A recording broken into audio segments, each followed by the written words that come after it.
उड़द की दाल में भी होता, तुअर की दाल में भी होता। तो मूंग की दाल में, उड़द की दाल में, तुअर की दाल में जो प्रोटीन होता है वो खाने के बाद शरीर में डाइजेस्ट हो जाता है और काम में आ जाता है शरीर के। सोयाबीन खाने के बाद जो प्रोटीन निकलता है वो कभी भी शरीर में काम नहीं आता, कभी भी डाइजेस्ट नहीं होता, बहुत ही जटिल होता है, बहुत ही कॉम्प्लिकेटेड होता है सोयाबीन का निकला हुआ प्रोटीन, इसलिए वो शरीर के किसी काम का नहीं। तो वो हमारे खाने के काम भी नहीं आ सकता सोयाबीन। इसलिए मेरा आपसे निवेदन है कि ये जो विदेशीकरण किया है आपने सोयाबीन की खेती कर करके, इस विदेशीकरण को खत्म करिए और सोयाबीन बंद करके जो भारतीय समाज में बहुत पहले से चली आ रही फसलें थी उनको ही पैदा करने का काम शुरू करिए। एक और काम करना पड़ेगा हमको विदेशीकरण खत्म करने के लिए अपनी खेती का, कि हम लोगों को आदत पड़ गई है हाइब्रिड बीज लगाने की, संकरित बीज लगाने की। और आपको मैं जानकारी दे दूं कि हाइब्रिड बीज से जो अनाज आप पैदा कर रहे हैं, अमेरिका, यूरोप जैसे देशों में उस अनाज को जानवर ही खाते हैं, लोग नहीं खाते। और हाइब्रिड द्वारा पैदा किया गया अनाज बहुत ही घटिया क्वालिटी का माना जाता। आप हाइब्रिड से कुछ भी अनाज पैदा करिए, किसी भी देश में आप उसको बेच नहीं पाएंगे, सिर्फ अपने खाने के लिए रख सकते। लेकिन हाइब्रिड द्वारा पैदा किया हुआ अनाज दुनिया का कोई भी अमीर देश खरीदता नहीं है। यह सिर्फ बेवकूफी का काम है। और यह बड़ी भारी गलतफहमी है आप लोगों के मन में कि हाइब्रिड से ही उत्पादन बढ़ता है। ऐसा कुछ भी नहीं है। हमारे अपने जो स्वदेशी बीज थे, जो भारतीय बीज थे, उनके भी उत्पादन कुछ कम नहीं होते। आज से 200-300 साल पहले 1 एकड़ में भारत में धान पैदा होता था 65 से 70 कुंटल, बिना किसी हाइब्रिड सीड के। 1 लाख किस्म की भारतीय धान की प्रजातियां थी इस देश में। और दक्षिण भारत में मालाबार के इलाके में 1 एकड़ में धान पैदा होता था 65 से 70 कुंटल 300 साल पहले।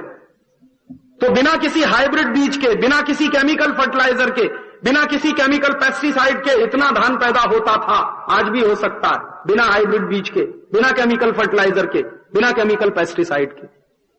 तो आपसे एक तीसरा निवेदन मेरा यह है कि आप ये जो विदेशीकरण कर रहे हैं हाइब्रिड बीज के नाम पर, संकर बीज के नाम पर, इसको कम से कम करिए और स्वदेशी बीजों का चलन बढ़ाइए।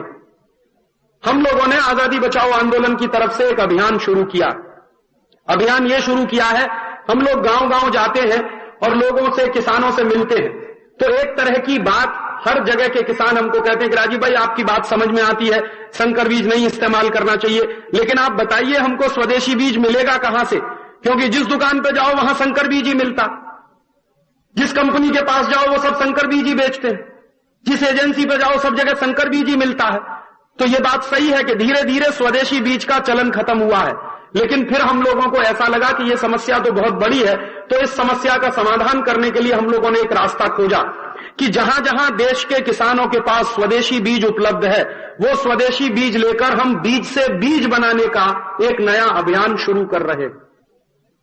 जैसे हमको स्वदेशी बीज मिल गया चावलों का। हमारे उत्तर प्रदेश में जो पहाड़ का इलाका है, जो हिमालय के नीचे का इलाका है, जैसे चमोली है, गढ़वाल है, पौड़ी है, उत्तरकाशी है, टेरी है, वगैरह वगैरह, इस इलाके में स्वदेशी चावल का बीज अभी भी मौजूद है।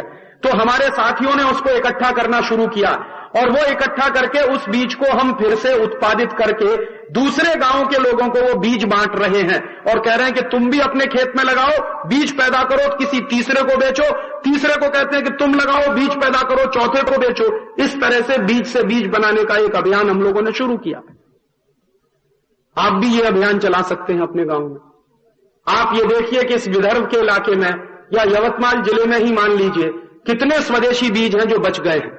अगर एक तरफ से सर्वे करने के लिए निकला जाए, सर्वेक्षण के लिए निकला जाए, तो जरूर मुझे उम्मीद है कि कुछ ना कुछ गांव यवतमाल जिले में, विदर्भ में ऐसे जरूर मिलेंगे, कुछ ना कुछ किसान ऐसे जरूर मिलेंगे जिन्होंने बीज बचा के रखा है अभी भी, जिनके पास स्वदेशी बीज है। तो वो स्वदेशी बीज उन किसानों से लेकर हम जगह जगह, हमारी योजना ये है कि सीड फार्म्स हम बनाएं। जैसे मान लीजिए 20 गांव है या 25 गांव है, तो 20-25 गांव का एक समूह बना दिया जाए और उन 20-25 गांव का समूह बनाकर उन 20-25 गांव के बीज की जरूरत को पूरा करने के लिए उन 20-25 गांव के किसानों से जमीनें लेकर उनमें बीज लगाकर फसल पैदा करके दोबारा बीज बनाया जाए और उन 20-25 गांव के किसानों को बांटा जाए कि भाई आप अपने अपने खेत में अब ये बीज लगाओ और पैदा करो और दूसरों को बेचो। तो संकर बीज से हम बाहर निकलेंगे और स्वदेशी बीज की तरफ हमारी पकड़ मजबूत होती चली जाएगी। और यह स्वदेशी बीज को बढ़ाना ही पड़ेगा, क्योंकि तत्व तो उसी में है, पोषकता उसी में है, ताकत उसी स्वदेशी बीज में है। संकर बीज में कोई ताकत नहीं है, कोई पोषकता भी नहीं। ऐसे ही भारतीय खेती के विदेशीकरण को दूर करने के लिए एक दो छोटे छोटे काम हमको और करने पड़ेंगे कि अभी हमारी जो मिट्टी में दम नहीं रहा है, धीरे धीरे मिट्टी बेकस हो गई, तो दम नहीं रहा है इस मिट्टी में, इस मिट्टी को फिर से पुनर्जीवित करना होगा। और इस मिट्टी को फिर से पुनर्जीवित करने के लिए हमको ऑर्गेनिक फार्मिंग की तरफ ध्यान देना पड़ेगा। प्राकृतिक तरीके से खेती करने के बारे में गंभीरता से सोचना पड़ेगा, ताकि मिट्टी की जो जान निकल गई है वो वापस आ सके। और मुझे भरोसा है और विश्वास है कि 2-3 साल अगर हम प्राकृतिक खेती के प्रयोग करें तो जरूर आपकी मिट्टी में दोबारा से जान पड़ जाएगी और जरूर आपकी मिट्टी में फिर से ताकत आ जाएगी। तो प्राकृतिक खेती की तरफ गंभीरता से सोचिए।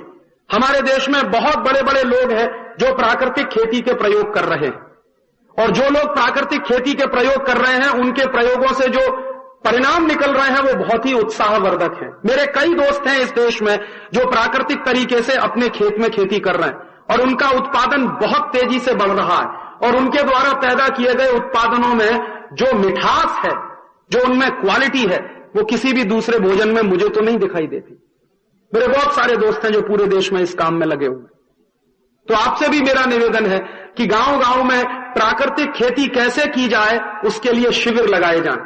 गांव गांव में प्राकृतिक खेती कैसे की जाए उसके लिए किसानों के सम्मेलन आयोजित किए जाएं, और किसानों की जो संस्थाएं हैं जगह जगह पर, वो संस्थाएं किसानों की तरफ से इनको आयोजित करें, सम्मेलन आयोजित हों, वर्कशॉप आयोजित हों, किसानों को समझाया जाए कि प्राकृतिक खेती कैसे की जा सकती है और प्राकृतिक खेती के नतीजे क्या निकलते हैं।